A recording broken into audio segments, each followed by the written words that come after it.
सत साहेब, आज हम संत शिरोमणि श्री सिलसुभाव जी की एक ऐसी अनुभव वाणी को समझने का प्रयास करेंगे जिसमें भक्ति के पूरे मार्ग का बहुत गहरा रहस्य छिपा हुआ है। ये वाणी केवल सुनने के लिए नहीं है। ये वाणी अपने भीतर झांकने के लिए है। ये वाणी दूसरों के दोष देखने के लिए नहीं है। ये वाणी अपने मन की चाल को पहचानने के लिए है। वाणी की शुरुआत ही एक ऐसी पंक्ति से होती है जो साधक को रोककर सोचने के लिए मजबूर कर देती है। भगति का मार्ग दूरा, जे मन भगति करनी चावे सतगुरु कर ले पूरा। भक्ति का मार्ग दूर है। भक्ति का रास्ता कठिन है। लेकिन सवाल यह है कि भक्ति का रास्ता कठिन क्यों है? क्या भगवान दूर है? क्या परमात्मा तक पहुंचना बहुत मुश्किल है? या फिर कठिनाई हमारे भीतर है? संतों की वाणी को ध्यान से देखें तो पता चलता है कि परमात्मा दूर नहीं है। दूरी हमारे मन ने बना रखी है।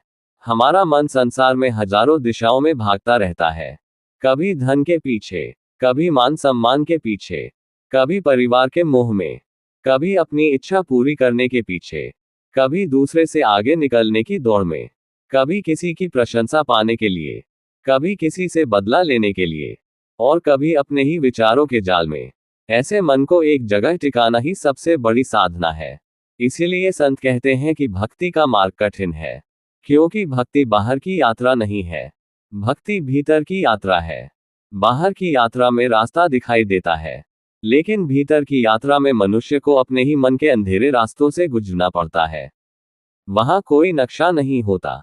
वहां हर मोड़ पर मन अपनी एक नई चाल दिखाता है। कभी मन कहता है, अभी भक्ति की क्या जरूरत है, पहले संसार का काम पूरा कर लो। कभी मन कहता है, अभी उम्र ही क्या हुई है, बुढ़ापे में भक्ति कर लेंगे। कभी मन कहता है, थोड़ा धन और जमा हो जाए फिर सत्संग करेंगे। कभी मन कहता है, पहले मेरी इच्छा पूरी हो जाए फिर मैं भगवान को याद करूंगा। और मनुष्य इसी फिर में पूरी जिंदगी निकाल देता है। लेकिन संत की वाणी हमें वर्तमान में वापस लाती है। मन यदि वास्तव में भक्ति करना चाहता है तो उसे पूर्ण सद्गुरु की शरण और मार्गदर्शन की आवश्यकता है। क्योंकि मनुष्य अपने मन को स्वयं ही सही समझता रहता है। मन जो चाहता है उसे सही बताता है। जिस बात से उसे सुख मिलता है उसे अच्छा बताता है। जिस बात से उसका अहंकार बढ़ता है उसे सम्मान बताता है। और जो उसके अहंकार को चोट पहुंचाए उसे अपमान समझ लेता है। इसलिए साधक को ऐसी दृष्टि चाहिए जो उसके मन की चाल को उससे भी पहले पहचान सके। यहीं से सद्गुरु की आवश्यकता समझ में आती है।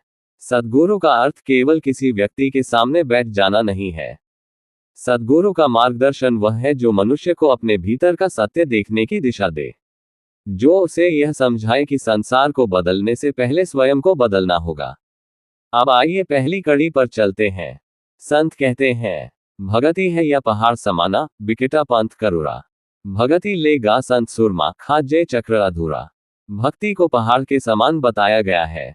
जरा सोचिए, यदि कोई व्यक्ति मैदान में चल रहा हो तो चलना आसान होता है। लेकिन वही व्यक्ति पहाड़ पर चढ़ने लगे तो हर कदम में मेहनत करनी पड़ती है। सांस तेज होती है, शरीर थकता है, कई बार पैर रुकने लगते हैं। लेकिन पहाड़ की चोटी पर पहुंचने वाला व्यक्ति पीछे मुड़कर देखता है तो उसे समझ आता है कि रास्ता कठिन था लेकिन यात्रा व्यर्थ नहीं थी। भक्ति का मार्ग भी ऐसा ही है। यहाँ सबसे पहले साधक को अपने भीतर की चढ़ाई चढ़नी पड़ती है। पहली चढ़ाई है क्रोध पर विजय। दूसरी चढ़ाई है लोभ पर विजय। तीसरी चढ़ाई है मोह पर विजय।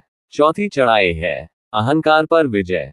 पांचवी चढ़ाई है इंद्रियों पर संयम। और सबसे बड़ी चढ़ाई है अपने मन की मनमानी को समाप्त करना। क्योंकि मन हमेशा आसान रास्ता चाहता है। मन चाहता है कि सुख मिले लेकिन मेहनत न करनी पड़े, सम्मान मिले लेकिन विनम्रता न रखनी पड़े, धन मिले लेकिन त्याग न करना पड़े, भक्ति मिले लेकिन मन की इच्छाएं भी पूरी होती रहें। लेकिन सच्ची साधना मन की शर्तों पर नहीं चलती।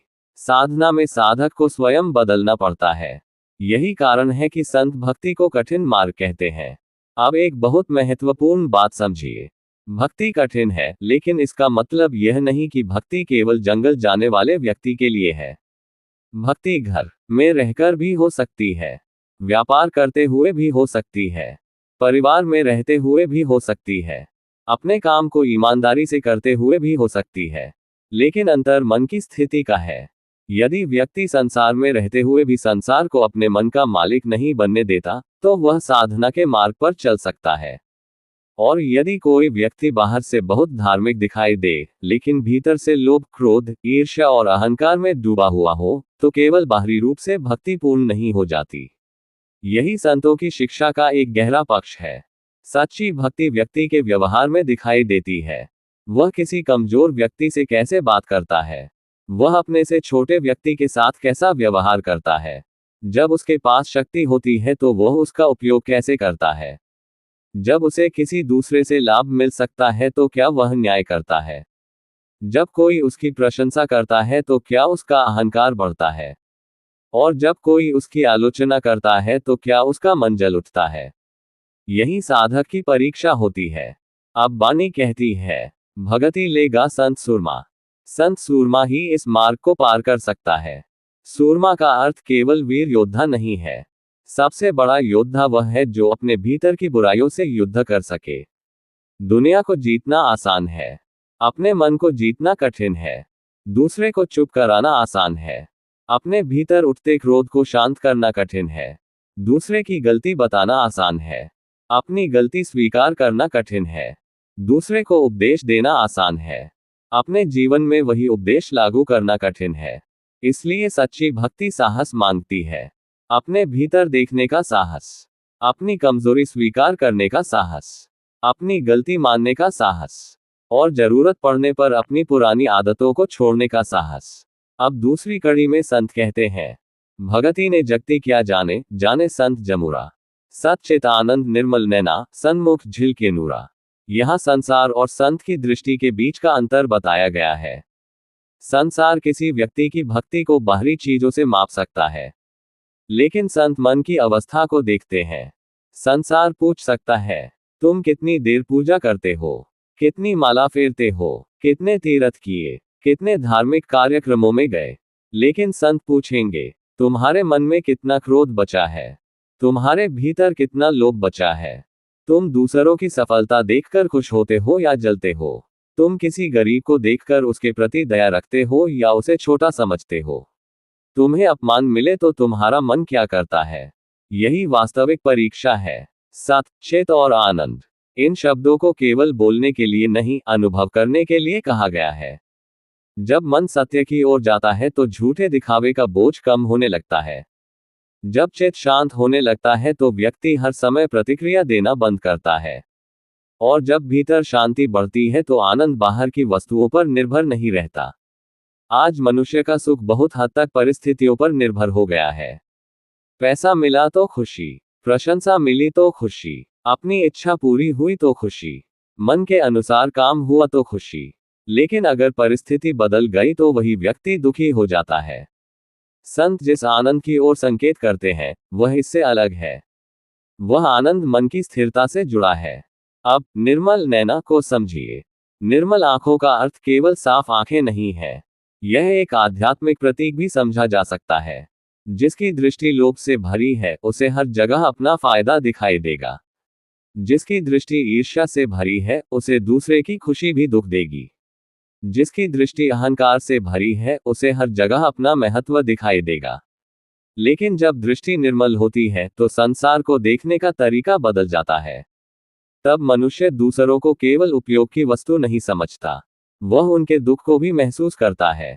वह दूसरों की खुशी में भी खुशी अनुभव कर सकता है। वह अपने से छोटे व्यक्ति को भी सम्मान दे सकता है। यही भीतर की निर्मलता है। अब तीसरी कड़ी आती है, आड़ी अड़े ज्ञान सुनावे, माया का यार मजूरा। ज्ञान ध्यान की सार नहीं जाने, मारे मगज अफ्तूरा। ये कड़ी आज के समय के लिए बहुत महत्वपूर्ण है। आज ज्ञान की कमी नहीं है। मोबाइल में हजारों बातें उपलब्ध हैं। लोग धर्म के वीडियो देखते हैं, संतों की बातें सुनते हैं, किताबें पढ़ते हैं, प्रवचन सुनते हैं, लेकिन केवल सुनने से जीवन नहीं बदलता। क्योंकि ज्ञान सिर में रह सकता है और जीवन फिर भी वैसा ही रह सकता है। मान लीजिए किसी व्यक्ति को बहुत अच्छी तरह पता है कि क्रोध नुकसान करता है, लेकिन जब कोई उसे कुछ कह देता है तो वह तुरंत क्रोधित हो जाता है। तो ज्ञान कहाँ गया? उसे पता था कि क्रोध गलत है, लेकिन उस समय उसका ज्ञान उसके व्यवहार को रोक नहीं पाया। इसका मतलब है कि जानकारी थी, लेकिन अनुभव नहीं था। इसीलिए संत पूछते हैं, ज्ञान ध्यान की सार नहीं जाने। ज्ञान की सार केवल शब्दों में नहीं है। ज्ञान का फल जीवन में दिखाई देना चाहिए। यदि ज्ञान के बाद विनम्रता नहीं आई तो ज्ञान अधूरा है। यदि ज्ञान के बाद दया नहीं आई तो ज्ञान अधूरा है। यदि ज्ञान के बाद संयम नहीं आया तो ज्ञान अधूरा है। यदि ज्ञान के बाद मन शांत नहीं हुआ तो ज्ञान को अभी जीवन में उतरना बाकी है। और यही कारण है कि संत झूठे ज्ञान के अहंकार से सावधान करते हैं। कभी कभी मनुष्य को थोड़ा ज्ञान मिलता है और वह दूसरों को छोटा समझने लगता है। वह सोचता है, मुझे सब पता है, मैं सही हूं, बाकी सब गलत है। यही ज्ञान का अहंकार बन जाता है। लेकिन सच्चे ज्ञान का पहला फल अहंकार नहीं, विनम्रता है। जिसे सच में पता चलता है कि सत्य कितना विशाल है, वह स्वयं को सर्वज्ञ नहीं समझता। वह कहता है, मैं अभी सीख रहा हूं, मैं अभी साधक हूं, मैं अपने भीतर अभी बहुत कुछ सुधारना बाकी है। अब चौथी कड़ी की ओर आते हैं। परधन से चढ़े जो नारी, जुग जुग मस्तक धूरा, वैश्या रूप भटकती ढोले, पावे जन्म गरुड़ा। इस कड़ी को समझते समय इसका व्यापक नैतिक और आध्यात्मिक संदेश देखना जरूरी है। संत मनुष्य को परधन, पर विषय और अनियंत्रित इच्छाओं से सावधान करते हैं। आज के समय में मनुष्य की सबसे बड़ी समस्या केवल गरीबी नहीं है। कई बार समस्या इच्छा की सीमा न होना है। जिसके पास कम है वह ज्यादा चाहता है, जिसके पास ज्यादा है वह उससे भी ज्यादा चाहता है। एक इच्छा पूरी होती है तो दूसरी खड़ी हो जाती है, और मनुष्य लगातार भविष्य की किसी अगली खुशी का इंतजार करता रहता है। मन कहता है, जब इतना पैसा हो जाएगा तब खुश रहूंगा, जब घर बन जाएगा तब खुश रहूंगा, जब लोग मेरी प्रशंसा करेंगे तब खुश रहूंगा, जब मेरी बात सब मानेंगे तब खुश रहूंगा। लेकिन इच्छा का कोई अंतिम पड़ाव नहीं होता। इसलिए संत संयम की शिक्षा देते हैं। विषय वासनाएं अपने आप में मनुष्य को बांधने वाली शक्ति बन सकती हैं जब वे विवेक पर हावी हो जाएं। भक्ति का अर्थ इच्छाओं से भागना मात्र नहीं है। भक्ति का अर्थ इच्छाओं का स्वामी बनना है। इच्छा हो सकती है, लेकिन इच्छा हमें चलाए नहीं। धन हो सकता है, लेकिन धन हमारे विवेक को न खरीद ले। संसार में संबंध हो सकते हैं, लेकिन मोह इतना न बढ़ जाए कि सत्य दिखाई ही न दे। यही संतों का मार्ग है। अब एक उदाहरण से समझिए। एक व्यक्ति नदी के किनारे बैठा है। उसके हाथ में नाव की रस्सी है। रस्सी उसके हाथ में है तो वह नाव को नियंत्रित कर सकता है। लेकिन यदि रस्सी नाव के हाथ में चली जाए तो नाव उसे खींचने लगेगी। ठीक यही अंतर इच्छा और गुलामी में है। जब इच्छा हमारे नियंत्रण में है तो वह जीवन का एक हिस्सा है। जब हम इच्छा के नियंत्रण में आ जाते हैं तो वही इच्छा बंधन बन जाती है। इसलिए साधक को अपने मन को देखना है। मैं किसी वस्तु का उपयोग कर रहा हूं या वस्तु मुझे चला रही है। मैं धन का उपयोग कर रहा हूं या धन मेरे निर्णय चला रहा है। मैं संबंध निभा रहा हूं या संबंधों का मोह मुझे सत्य से दूर कर रहा है। मैं संसार में रह रहा हूं या संसार मेरे भीतर बस गया है। यही प्रश्न साधना को गहरा बनाते हैं। अब पांचवी कड़ी। प्रतिव्रता नार पिए की गम जाने, पाले वो वचन गुरुरा। नेकी धार निगहे माह रहती, सत का तिलक सिंदूरा। यहाँ निष्ठा, वचन और सदाचार का संदेश मिलता है। जिस प्रकार एक निष्ठावान व्यक्ति अपने संबंध के प्रति सच्चा रहता है, उसी प्रकार साधक को अपने सत्य के मार्ग के प्रति निष्ठावान रहना चाहिए। आज मनुष्य का मन बहुत जल्दी बदल जाता है। एक दिन भक्ति की इच्छा होती है, दूसरे दिन संसार आकर्षित करता है, तीसरे दिन मन कहता है कि समय नहीं है, चौथे दिन कोई परेशानी आती है तो फिर भगवान याद आते हैं। इस प्रकार मनुष्य की भक्ति परिस्थिति पर निर्भर हो जाती है। लेकिन संत का मार्ग स्थिरता मांगता है। सुख में भी स्मरण, दुख में भी स्मरण, लाभ में भी विवेक, हानि में भी धैर्य, प्रशंसा में भी विनम्रता, अपमान में भी संयम। यही साधना की परीक्षा है। पाले वो वचन गुरुरा। वचन का अर्थ केवल किसी के सामने कही गई बात नहीं है। वचन का अर्थ है अपने जीवन में सत्य के प्रति प्रतिबद्धता। यदि साधक ने तय किया कि मुझे अपने क्रोध पर काम करना है, तो उसे रोज अपने मन को देखना होगा। यदि तय किया कि मुझे झूठ कम करना है, तो उसे परिस्थितियों में सत्य का चुनाव करना होगा। यदि तय किया कि मुझे लोभ से बचना है तो उसे अवसर आने पर भी न्याय करना होगा। यही वचन पालन है। अब नेकी धार पर ध्यान दीजिए। नेकी की एक धारा। धारा तब बनती है जब पानी लगातार बहता है। एक दिन अच्छाई करना और फिर कई दिन बुराई में रहना धारा नहीं बनाता। इसी तरह साधना में निरंतरता चाहिए। थोड़ा थोड़ा लेकिन लगातार। हर दिन मन को देखना, हर दिन अपने व्यवहार को सुधारना, हर दिन अपने भीतर के दोषों को पहचानना, हर दिन कुछ समय शांत रहना, हर दिन सत्य को याद करना। यही धीरे धीरे मन को बदलता है। अब अंतिम कड़ी। दाता हरि शाह सामर्थ मिल गया भाग्या भ्रम भतुरा। सिल स्वभावशीलता माही जाल्या विषय अंकुरा। यहाँ साधना के परिणाम की ओर संकेत मिलता है। जब मनुष्य को दाता सामर्थ्यवान परम सत्ता का सहारा मिलता है तब उसके भीतर के भ्रम कम होने लगते हैं। हमारा सबसे बड़ा भ्रम क्या है? हम स्वयं को केवल शरीर समझ लेते हैं। हम अपनी संपत्ति को अपना स्थायी आधार समझ लेते हैं। हम अपनी प्रतिष्ठा को अपनी पहचान समझ लेते हैं। हम अपने संबंधों को हमेशा के लिए अपना समझ लेते हैं। लेकिन जीवन लगातार बदलता रहता है। जो आज है वह कल नहीं भी हो सकता। जो आज हमारे पास है वह हमेशा हमारे पास रहे, ये निश्चित नहीं। यही संसार की अस्थिरता है। संत इस अस्थिरता को देखकर निराश होने को नहीं कहते। वे कहते हैं, इस संसार में रहो लेकिन इसकी अस्थिरता को पहचानो। संसार का उपयोग करो लेकिन इसे अपना अंतिम सत्य मत समझो। धन कमाओ लेकिन धन को अपना भगवान मत बनाओ। परिवार से प्रेम करो लेकिन मुंह में विवेक मत खो। सम्मान मिले तो विनम्र रहो, अपमान मिले तो टूटो मत। क्योंकि दोनों परिस्थितियां बदलने वाली हैं। और अंत में जो सबसे महत्वपूर्ण है वह है शीलता। सिल स्वभावशीलता माही। शीलता का अर्थ है सदाचार, विनम्रता, संयम और अच्छा आचरण। यहाँ पूरी वाणी का एक बहुत सुंदर निष्कर्ष दिखाई देता है। भक्ति का परिणाम केवल यह नहीं कि हम बहुत धार्मिक बातें करने लगे। भक्ति का परिणाम ये होना चाहिए कि हमारा स्वभाव बदलने लगे। पहले जहां तुरंत क्रोध आता था वहां अब थोड़ी शांति आने लगे।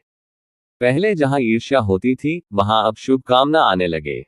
पहले जहां लोभ होता था वहां संतोष आने लगे। पहले जहां अहंकार था वहां विनम्रता आने लगे। पहले जहां बदला लेने की इच्छा थी वहां क्षमा का भाव आने लगे। यही भक्ति का प्रभाव है। अब जरा पूरे मार्ग को एक साथ देखिए। पहली कड़ी कहती है भक्ति का मार्ग कठिन है। दूसरी कड़ी कहती है सच्ची भक्ति को संसार आसानी से नहीं समझता। तीसरी कड़ी कहती है सिर्फ ज्ञान की बातें करने से कुछ नहीं होगा। चौथी कड़ी कहती है विषय विकार और परधन की लालसा से बचो। पांचवी कड़ी कहती है निष्ठा, वचन और नेकी को जीवन में रखो। और छठी कड़ी कहती है शीलता के द्वारा विषय वासनाओं के अंकुरों को जलाओ। यही पूरी वाणी का एक सुंदर क्रम दिखाई देता है। अब अपने जीवन पर इसे लागू करके देखिए। हम सुबह उठते हैं, मोबाइल देखते हैं, दुनिया की खबरें देखते हैं, दूसरों का जीवन देखते हैं, किसी की सफलता देखते हैं, किसी का धन देखते हैं, किसी का घर देखते हैं, किसी की गाड़ी देखते हैं, किसी की प्रसिद्धि देखते हैं, और फिर मन तुलना करने लगता है। मेरे पास ये क्यों नहीं, उसके पास इतना कैसे, मैं पीछे क्यों, मुझे भी ऐसा चाहिए। यहीं से मन की अशांति शुरू होती है। संत की वाणी हमें तुलना से निकालकर आत्मदर्शन की ओर ले जाती है। दूसरे के पास क्या है ये देखने के बजाय ये देखो कि मेरे भीतर क्या है। दूसरा कितना आगे है ये देखने के बजाय ये देखो कि मैं अपने भीतर कितना आगे बढ़ा हूं। दूसरे की गलती देखने के बजाय ये देखो कि मेरे भीतर कौन सी गलती बार बार दोहराई जा रही है। यही संत मार्ग है। अब एक और गहरी बात, मनुष्य अक्सर भगवान से क्या मांगता है? धन, सुख, सफलता, संतान, स्वास्थ्य, मान सम्मान, अपनी इच्छा की पूर्ति। लेकिन सच्चा साधक धीरे धीरे अपनी मांग बदलता है। वह कहता है, हे दाता, मुझे केवल वस्तुएं मत दो, मुझे विवेक दो, मुझे सही और गलत पहचानने की शक्ति दो, मुझे अपने मन को देखने की शक्ति दो, मुझे अपने दोष स्वीकार करने की शक्ति दो, मुझे सत्य के मार्ग पर टिके रहने की शक्ति दो, मुझे ऐसा मन दो जो दूसरों के दुख को समझ सके, मुझे ऐसा हृदय दो जिसमें अहंकार कम हो। यही प्रार्थना साधना को बदल देती है।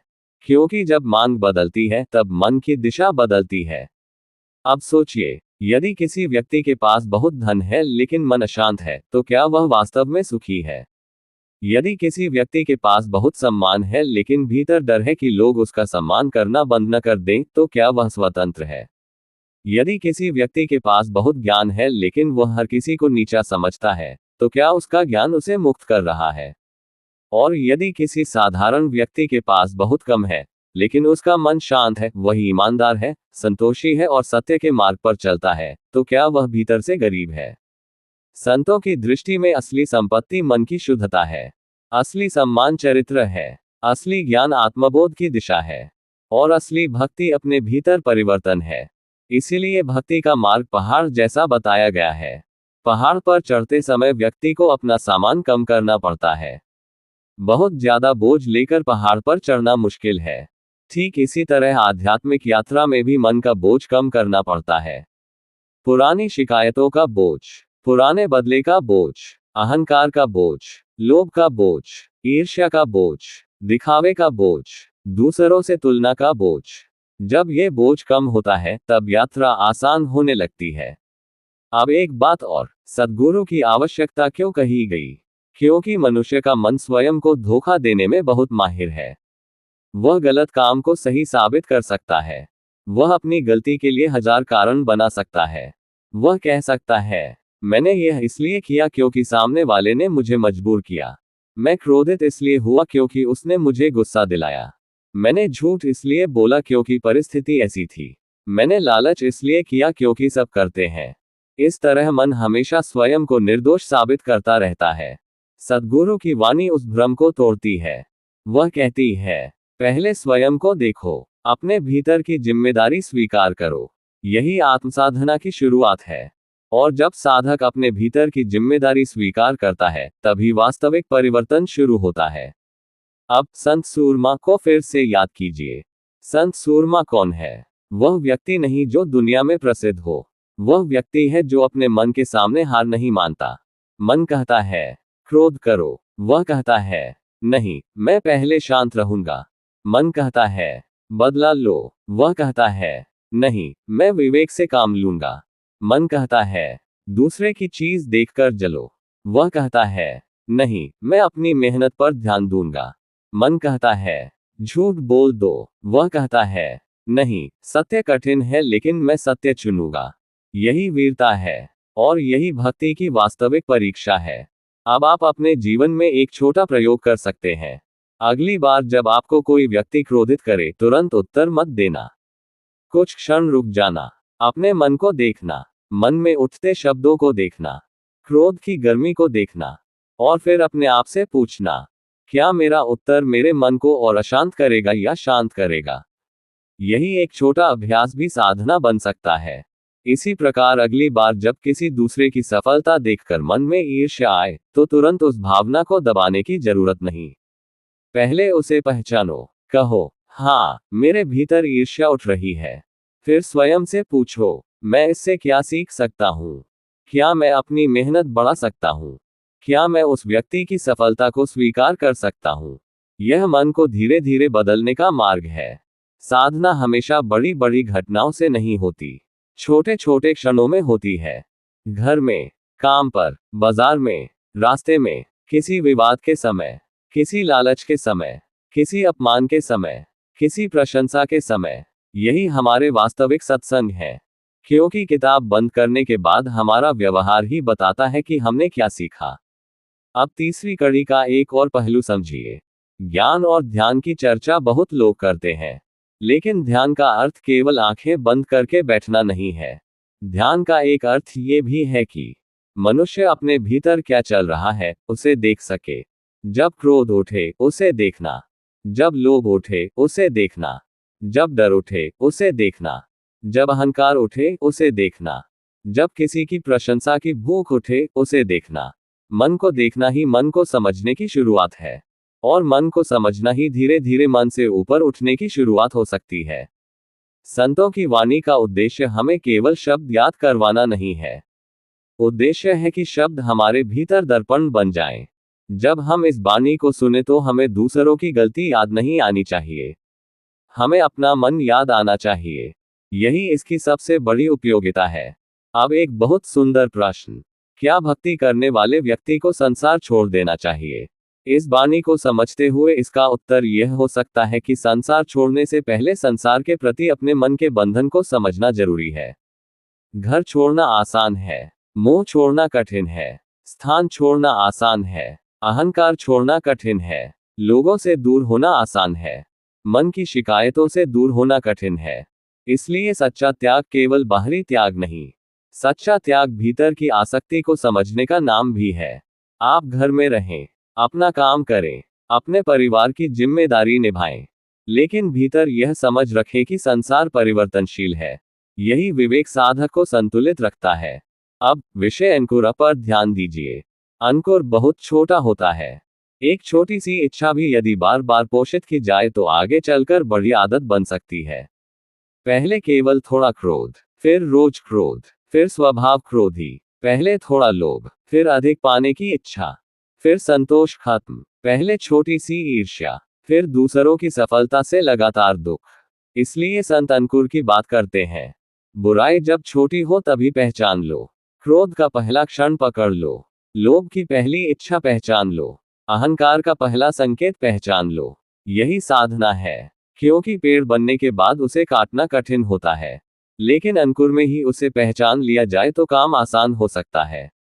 अब सोचिए, हम अपने शरीर की सफाई रोज करते हैं, घर की सफाई करते हैं, कपड़े साफ करते हैं, मोबाइल साफ करते हैं, लेकिन मन की सफाई कितनी बार करते हैं? मन में जमा पुरानी बातें, पुराने दुख, पुराने अपमान, पुरानी ईर्ष्या, पुरानी शिकायतें, पुरानी इच्छाएं, ये सब जमा होता रहता है। सत्संग और आत्मचिंतन मन की सफाई का एक माध्यम बन सकते हैं। जब मनुष्य बैठकर अपने जीवन को देखता है तब उसे पता चलता है कि वह कितनी चीजें बिना आवश्यकता के ढो रहा है, और फिर धीरे धीरे वह छोड़ना सीखता है। अब वाणी की शुरुआत और अंत को जोड़िए। शुरुआत, भगति का मार्ग दूरा, और अंत, शीलता माही जाल्या विषय अंकुरा। अर्थात कठिन मार्ग पर चलने के लिए शीलता, संयम और सदाचार की आवश्यकता है। यह एक पूरी यात्रा है। पहले रास्ते की कठिनाई बताई, फिर सच्ची भक्ति की पहचान बताई, फिर झूठे ज्ञान से सावधान किया, फिर विषय विकार और परधन की लालसा से बचाया, फिर निष्ठा और नेकी का मार्ग बताया, और अंत में शीलता को आधार बनाकर भीतर के विकारों को जलाने की बात कही।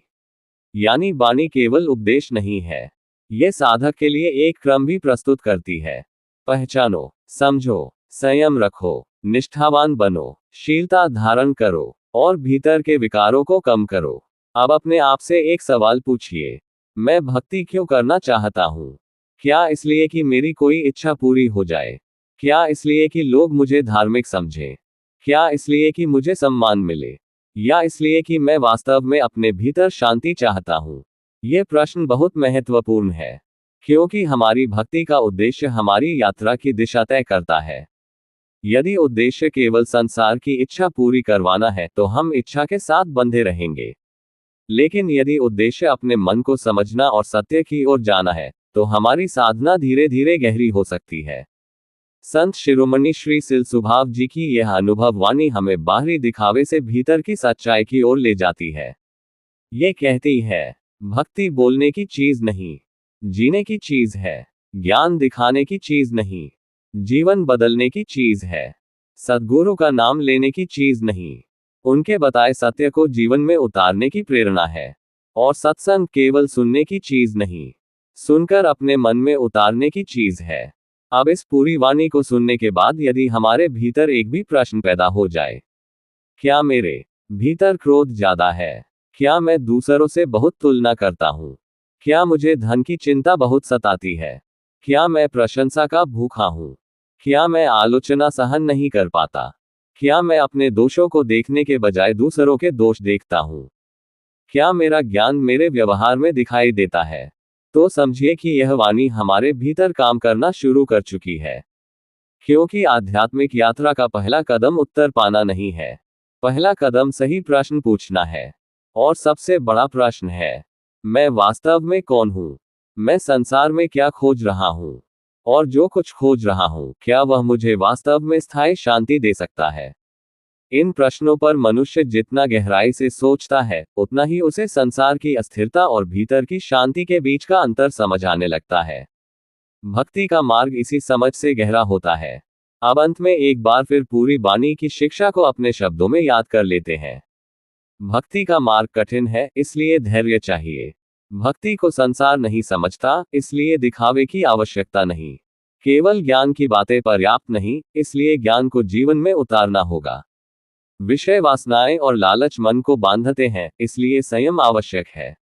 गुरु वचन के प्रति निष्ठा चाहिए। नेकी को जीवन की धारा बनाना होगा और शीलता तथा सदाचार के द्वारा मन में उठने वाले विकारों के अंकुरों को पहचानना होगा।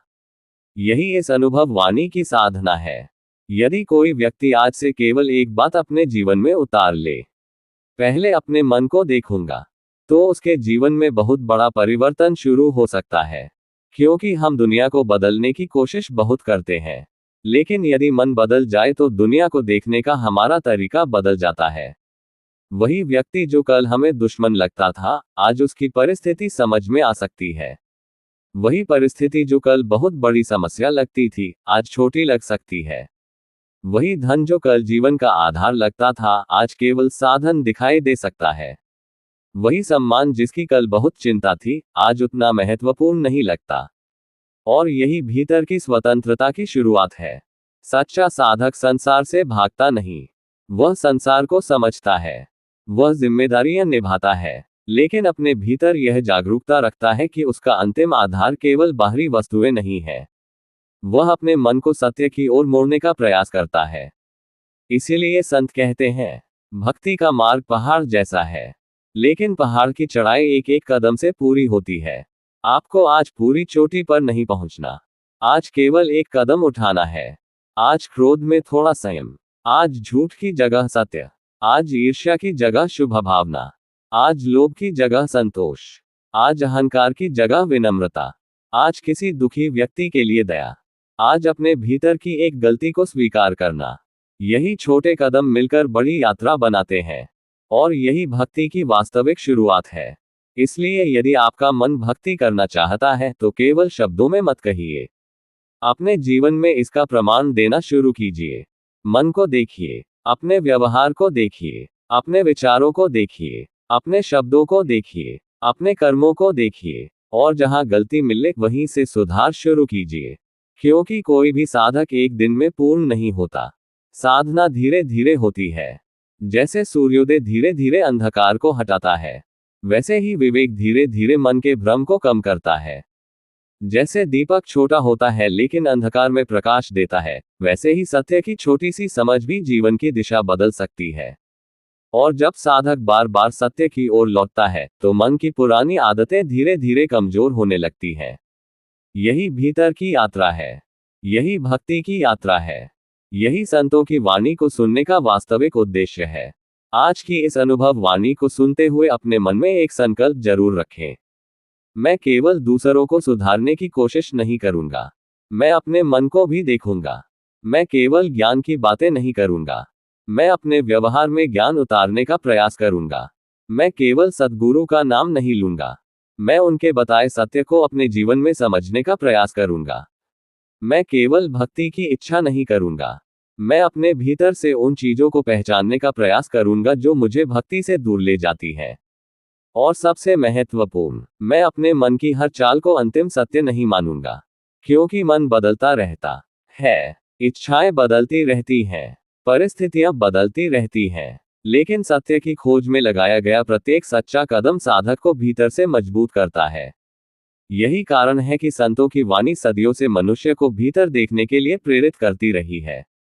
ये वाणी हमें डराने के लिए नहीं है, ये हमें जगाने के लिए है, ये कहने के लिए है, समय निकल रहा है, अपने मन को पहचानो, अपने जीवन को देखो। जो आवश्यक नहीं, उसे धीरे धीरे छोड़ो। जो सत्य है, उसे पकड़ो। जो अच्छा है, उसे जीवन में उतारो। और यदि मन वास्तव में भक्ति करना चाहता है, तो पूर्ण सद्गुरु के मार्गदर्शन में अपने जीवन को सुधारने की यात्रा शुरू करो। क्योंकि भक्ति का वास्तविक अर्थ केवल यह नहीं कि हम भगवान को याद करें। भक्ति का अर्थ ये भी है कि भगवान को याद करने के बाद हम अपने व्यवहार को बदलने की कोशिश करें।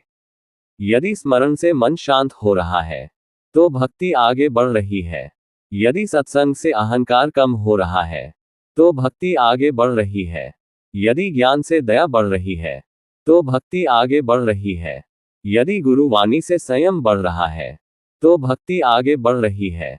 यदि दूसरों के दुख को देखकर मन पिघलने लगा है तो भक्ति आगे बढ़ रही है।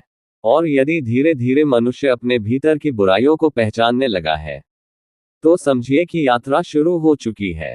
अंत में संत शिरोमणि श्री सिलसुभाव जी की अनुभव वाणी से यही संदेश अपने हृदय में रखने का प्रयास करें। भक्ति आसान दिख सकती है, लेकिन भक्ति का वास्तविक मार्ग भीतर के परिवर्तन से होकर जाता है। ये रास्ता पहाड़ जैसा है, लेकिन एक एक कदम चलकर पहाड़ भी पार किया जा सकता है। अपने मन को देखकर, अपने दोष स्वीकार करके, सद्गुरु के मार्गदर्शन को समझकर, ज्ञान को जीवन में उतारकर, विषय विकारों से सावधान रहकर, नेकी को जीवन में धारण करके और शीलता तथा सदाचार को अपना आधार बनाकर, तभी वह भक्ति केवल शब्द नहीं रहती, वह जीवन बन जाती है, वह व्यवहार बन जाती है, वह दृष्टि बन जाती है, वह भीतर की शांति की यात्रा बन जाती है। और शायद यही इस पूरी अनुभव वाणी का सबसे गहरा रहस्य है। जिस परम सत्य को हम बाहर खोजते रहते हैं, उसकी खोज की शुरुआत अपने ही मन को समझने से होती है। इसलिए आज जब यह वाणी समाप्त हो तो तुरंत अगली बात सुनने या आगे बढ़ने से पहले कुछ क्षण शांत बैठिए, अपने मन को देखिए और स्वयं से पूछिए, मेरी सबसे बड़ी कमजोरी क्या है? मेरा सबसे बड़ा मोह क्या है? मेरे भीतर सबसे ज्यादा कौन सा विकार उठता है? मुझे सबसे ज्यादा किस बात का अहंकार है? और यदि मुझे वास्तव में भक्ति करनी है तो आज से मैं अपने जीवन में क्या बदल सकता हूं? जो उत्तर भीतर से आए उसे ईमानदारी से स्वीकार कीजिए, क्योंकि दूसरों से छिपाना आसान है, अपने आप से छिपाना असंभव है। और सच्ची साधना वहीं से शुरू होती है जहां मनुष्य अपने आप से झूठ बोलना बंद कर देता है। सत साहेब, संत शिरोमणि श्री सिलसुभाव जी की इस अनुभव वाणी का संदेश हमारे जीवन में केवल सुनाई न दे, बल्कि हमारे आचरण में भी दिखाई दे, यही इस वाणी को सुनने की सार्थकता है। सत साहेब।